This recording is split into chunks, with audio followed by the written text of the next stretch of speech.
largemouth. Big largemouth, Jason. Hell yeah! Hey, what's up guys? Nick the Informative Fisherman here on behalf of Lucky Tackle Box, and today I'm going to introduce you to the Biwaa 7 in the 4-inch. This is a 7-segment swim bait that's 4 inches long. Just sit over here and graze for a minute. Now, pretty darn cool little bait. Very high end. These are high end swim baits. Even for their small ones, for their big ones, they have a variety of different sizes. The 4-inch is what you should have received in your box. They come in bluegill, golden shiner. Today I'm throwing real shad. I'm out here in the California Delta. It's the fall. My fish here are keying in on shad that are right around 3 to 4 inches long. So what better than that right there? Now this has a very tight S action, and it's got those louder segments.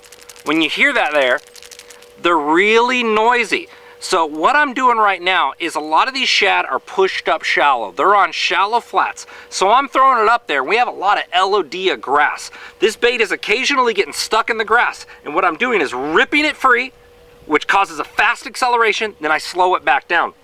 It's snapping out and it's causing these fish to react and grab it. So you'll see me pop the rod and then they're gonna snap out there and they're gonna grab it. This comes with 2 treble hooks. If you find that you're tearing a lot of grass fishing these things shallow, you can take this back one off. And I've used these baits so often, even when that water gets colder, if you want to retrieve this even slower, at slower speeds and really slow it down, is to take that back little split ring and that back hook off of there, and you can fish this bait twice as slow. When I'm fishing spotted bass and smallmouth, I always run both hooks. If I'm fishing for largemouth, I'll do that one trick hook, but those other ones that are, you know, spots and smallies are notorious for tail nipping, so always run that back hook on there. But for largemouth, you don't need to run both. You can run just the front run right there. These are size 4. You could switch to a number 2 if you want a better hook set, but size 4 is really good, especially if you have 2 of them on there.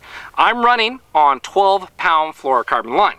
Now, some people think 12's too light. Some people think 12's too big. It really depends on your fishery. If you have bass that are generally no bigger than 3 or 4 pounds, 12-pound is absolutely fine for you. Out here on the California Delta, we've got bass over 10 pounds. So yes, is 12 pounds underkill on the Delta? It can be, but for this bait, I'll generally throw it on 12 or 15-pound fluoro. The type of rod I'm gonna throw that on is a crankbait rod. And by now, from watching these Lucky Tackle Box videos, you guys should know a crankbait rod bends near the middle. That's considered a moderate taper.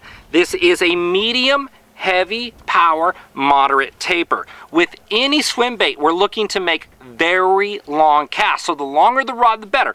I don't care if you have a 6'6" rod and that works for you, that's fine. But if you could throw 7'6", 7'10", the longer the rod is going to help you make a longer cast. And with 12-pound fluorocarbon, you're going to make longer casts than you would 15. So we're trying to get long casts with a swim bait always.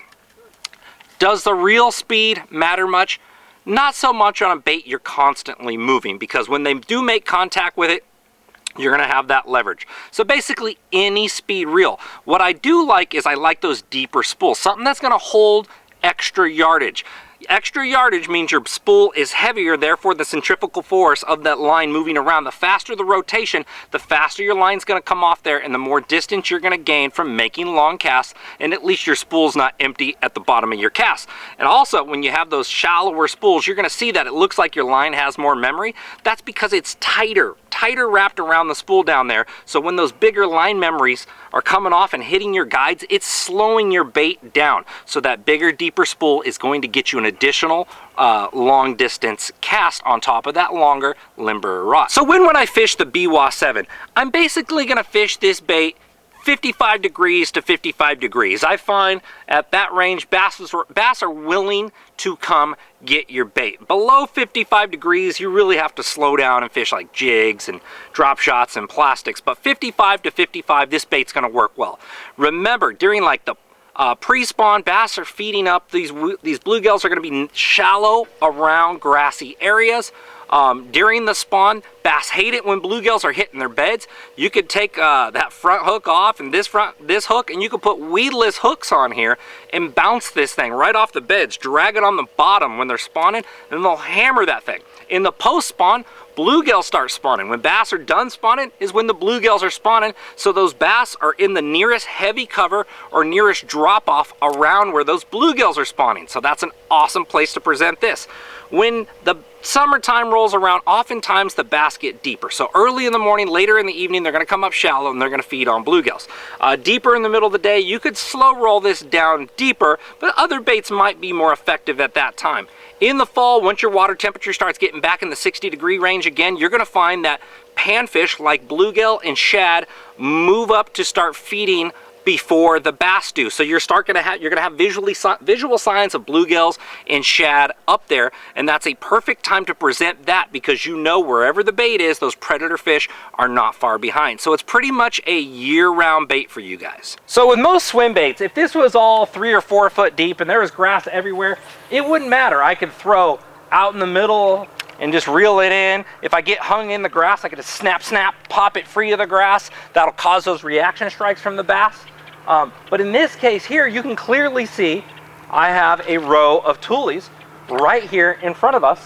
And you can clearly see this is deeper water out here to my right-hand side. So what I'm either gonna do is I'm gonna cast into pockets, little shade pockets, and slow roll it out of there, okay? And that's if the bass are up tight. When you find those little cuts and pockets, that's generally in the middle of the day.